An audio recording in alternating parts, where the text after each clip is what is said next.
Hey everyone, Adam here, back with another reaction for the channel, and this time somebody brand new for the channel. Her name is Glennis Grace, and I'm reacting to her cover of the Whitney Houston classic, One Moment in Time. This is my favorite Whitney Houston song of all time. This song's like really special to me, so I'm really intrigued to hear this singer on this. I've never heard of her before. Don't know how this is gonna go, but it was suggested, so let's check it out. Here we go, Glennis Grace and One Moment in Time. Let's jump in.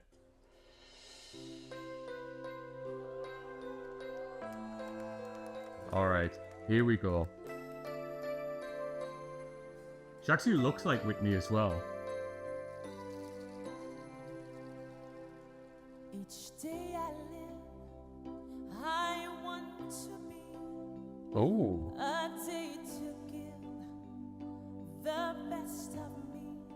Oh, she sounds like her. I'm only one, but not alone.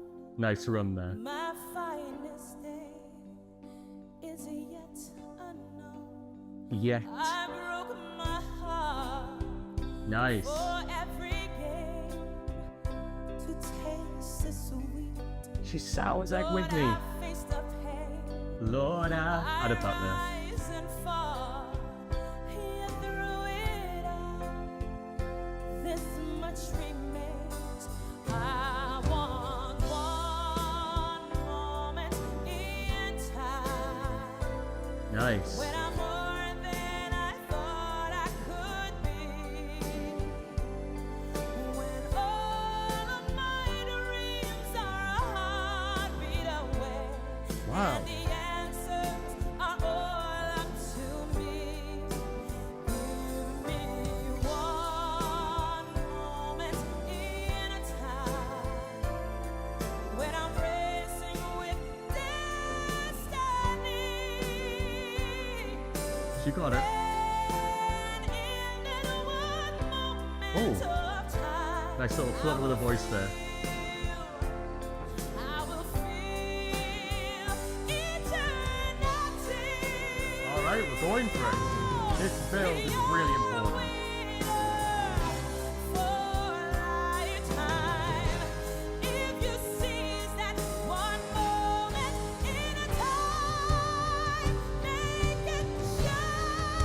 Nice!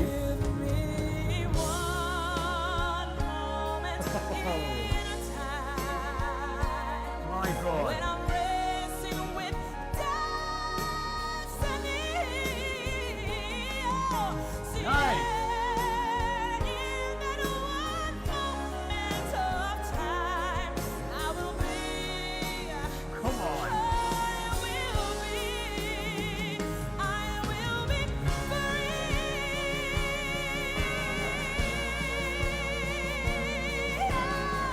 What?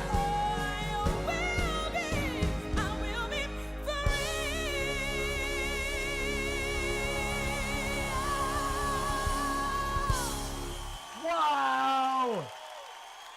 Wow! Wow, she sounded exactly like Whitney Houston there. That was scary. Scary, but wow! Oh my God, what a voice! What a voice. Alright, so let's start by saying, like, she is obviously dressed like Whitney Houston. Her hair is very similar as well.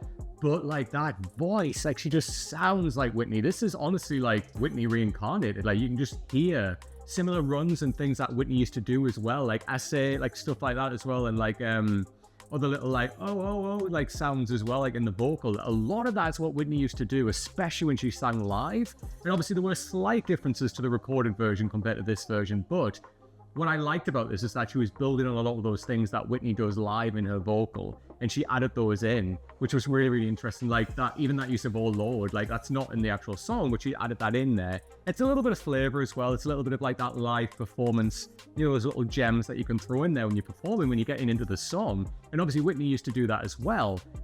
But this voice, wow. Like Whitney Houston was one of the biggest voices in the world. Like when you think of big ballad singers, big voices, you think of like Whitney, like Mariah, like, you know, like Celine Dion, like these big voices, like the big ballad singers. And to sing this song is not easy. Not easy. You've got to have a very powerful voice. You've got to know how to sustain those notes when you're really belting up there. Plus with the vibrato as well, like Whitney had a really awesome vibrato, like really powerful. It was like really, I don't know how to describe it. It was like a powerful vibrato where it never fell off. It never felt weak. When she was blasting, she just knew how to hold that vibrato perfectly. And Glennis absolutely captured that, you know, like she's got a very, very nice voice. And again, I mean, you know, it'll be interesting to hear how she sings other songs that aren't Whitney, because clearly her voice is very trained in a way that sounds like Whitney Houston. But take her out of that, and I'll just be intrigued to hear how her voice sounds on, like, you know, different artists, maybe not even like a ballad, maybe just like, I don't know, maybe like a softer or maybe like an upbeat R&B type song, I don't know. But this voice for ballads, perfect. Everything in there, like, as I said, that rich belt, that really open mouth as well, letting that sound out was absolutely incredible. It just reminds me so much of watching like old videos of Whitney perform live. And I'll say this song is very, very, very special to me. Very special. When I was younger, you know, my mom used to take me up to school in the car. Like, we're talking like cassette tapes, like back in the day when she used to put them in. And she had Whitney Houston's like greatest hits or one of her albums on cassette. And she used to just play that on repeat. So like me and like my older and younger brothers, like we know Whitney really well because of my mom. Like, it's her favorite singer of all time. So like, you know, like Didn't We Almost Have It All and like Run to You and just all of these different classics from Whitney, obviously, and I Will Always Love You, like all of the big hits. But this is the song that always like spoke to me the most. This is the song that I gravitated towards the most because every time I hear it, it gives me goosebumps every single time. And like when I was listening to her perform there, like I even started to feel a little like goosebumps like around like my kind of cheeks and like neck here, like on my chin. But whenever I hear the song, like whenever I'm listening to it again, like, you know, if I'm in the shower and I've got it on or like whatever, like whenever I hear it, it just gives me goosebumps because Whitney's vocal on that for me is my favorite of all time. I just think it's so powerful and beautiful. I love the end of the song as well, the way that the music drops while Whitney rises. I think that's such a powerful moment.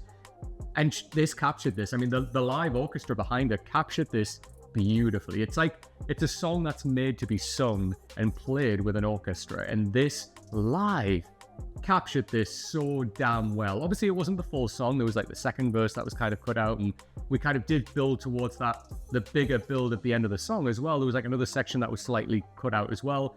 Doesn't matter, because all of the big hits of this song were right there. And that was incredible. Like, man, her voice, I can't get over it. From like the moment she started, I was like, oh, okay, like there's a little bit of, I can hear some Whitney in there, but I'm not expecting that. I didn't know what to expect. Like, I didn't know if we were going to hear someone that sounded like Whitney or like a different interpretation or like a completely different voice, but singing in a similar ballad style.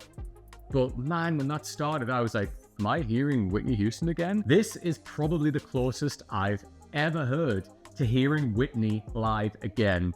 She is super talented.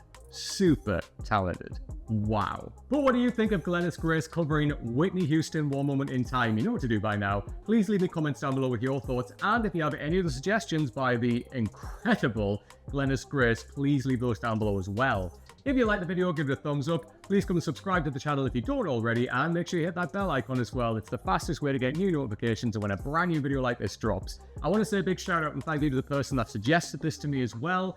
This was amazing, and I'm really intrigued to hear more. Like, does she just do more Whitney, or like does she step outside of that? Like, what does she do as an artist? Like, that's what I'm interested in as well. But this, to capture Whitney Houston and my favorite Whitney Houston song of all time to this caliber and that well, brilliant start. I can't wait to hear more by her. Until next time, take care.